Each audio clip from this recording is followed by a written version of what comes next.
గాంధీ విధానాలను అనుసరిస్తున్న మీనాక్షి నటరాజన్ నామినేషన్ తిరస్కరణ చేయడం దారుణమని ప్రభుత్వ విప్ బల్మూరి వెంకట్ ఆరోపించారు.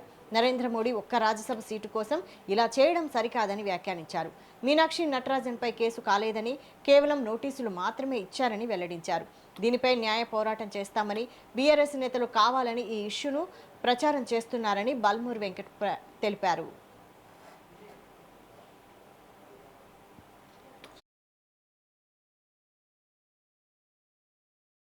ఈరోజు ఏదైతే మొదటగా అదొక కేసే కాదు, జనరల్గా నేను కూడా ఎమ్మెల్సీ అఫిడవిట్ నింపడం జరిగింది.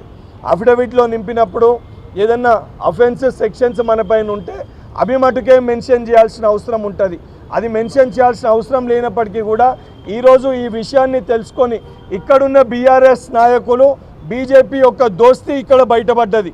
బీఆర్ఎస్ నాయకులు కావాలని చెప్పి ఈ డీటెయిల్స్ని బయటికి తీసుకొని వచ్చి బీజేపీ నాయకులకు ఇక్కడున్న కేంద్ర మంత్రి కిషన్ రెడ్డి గారికి డీటెయిల్స్ని అప్పచెప్పి వాళ్ళు ఇద్దరు కలిసి ఈరోజు ఈ కుట్రకి ఏదైతే తెరలేపినరో ఎక్కడ వాళ్ళ విషయాలు బయటకు వస్తాయి అని చెప్పని, వాళ్ళ గూడు పుట్టాన్ని బయటపడుతుందని చెప్పని, దీంట్లో ఎటువంటి సంబంధం లేని ఈ కాన్స్పిరసీలో ఆ లేడీ తోటి మా ముఖ్యమంత్రి గారిపైనో మా నాయకులపైన ఆరోపణలు నెట్టేస్తే ఇది మొత్తం కూడా ఒక కాన్స్పిరసీ క్రియేట్ చేయవచ్చు.